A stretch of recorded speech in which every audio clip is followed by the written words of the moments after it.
Alright, so what is up, guys? In the previous session, we learned about if else, if, and else statements, conditional statements. We even learned about how to print odd numbers and even numbers, as well as nested if else statements, where an if statement is inside another if statement. So, in this session, we'll be learning about for loops. What are for loops? I've written three questions here. What are for loops? How do we use for loops? When do we use for loops? So, how do we use what are for loops? Let's say I have a bag, and in my bag there are like three vegetables. So if I were to check the quality or the color of each vegetable, I will take out each vegetable from the bag and I will just look at it and tell me the output of that or the results. That is basically it for loop. So if you were to, like, let's say if you were to print out values from 1 to 100, you will use a for loop. Or if you were to get a lot of objects for one instance, here I've created a folder with three pods. So if I were to get these three pods, I will use a for loop. And how do we use for loops? The syntax for for loop is this. So I'll be creating a very simple for loop here. Print I. It will say 1 2 3 4 5 6 7 8 9 10.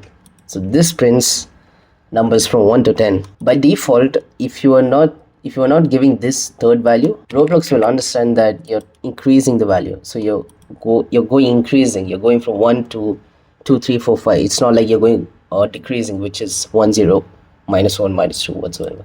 So if you were to go decreasing, I will have to change the final value here, which will be, let's say, minus 5, and I will give the third number as minus 1. So it will decrease one time from the initial value 1. So 1 0 minus 1 whatsoever, and I've printed the value of I here. Alright, so here, let's say if I were to get the elements of this folder in my workspace, I'll be defining a variable which holds the data of the folder. So I've declared a variable called folder with the data being workspace.folder. If I were to get every single part, I will use a for loop, and it will be like this: for I, comma v in pairs, folder get children, do print I v dot name. And if I were to run this, it will say part 1, part 2, part 3. So this is a syntax for getting a list of things from a folder or model or whatsoever.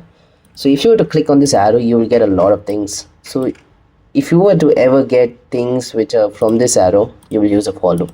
And this is a syntax for using or getting the elements inside of a folder, model, or anything. It can be anything. So yeah, that's basically it. I is the number of, like, it holds the position of that element.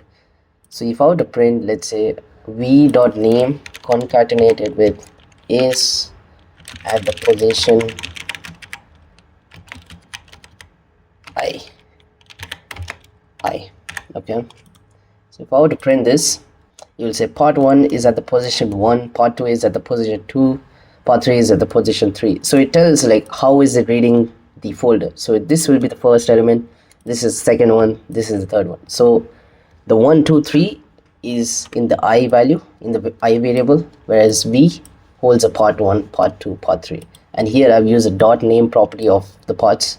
So if I have to go here, it will show me the, yeah, so the name here is part 1. Okay, when do we use it? I've just said it earlier. So if you were to have a lot of things inside a folder or model, and you want to get every single part or base part or whatsoever, or any sort of instance from that folder, you will use for loops. You can even use I can even create several variables for each of this part, but that'll be really tedious and it'll be time consuming. So instead of that, I'll be just using for loop, and it's just 3 lines. So that's it.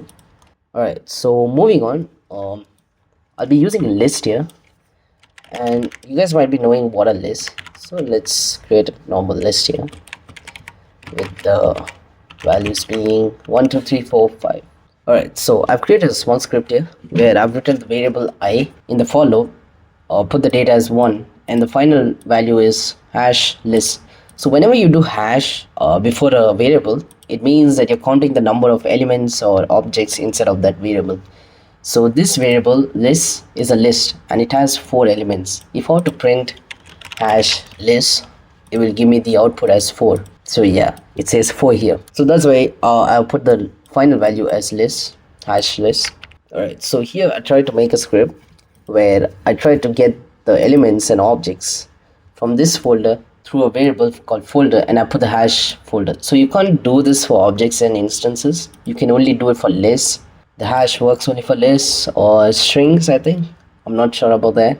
Anything which is kind of a dictionary, yeah, you can use it for dictionary also. I think that's basically it. So yeah, that was it for the for loop. Don't make this mistake of putting a hash beside the instance or object. It says here, it gives me the error here, which is attempt to get length of an instance value. Alright, so that is it. If you guys have any doubts, queries or whatsoever, or questions, you can reach out to me in the comment section. I'll help you guys out. Till then, stay safe. Bye bye.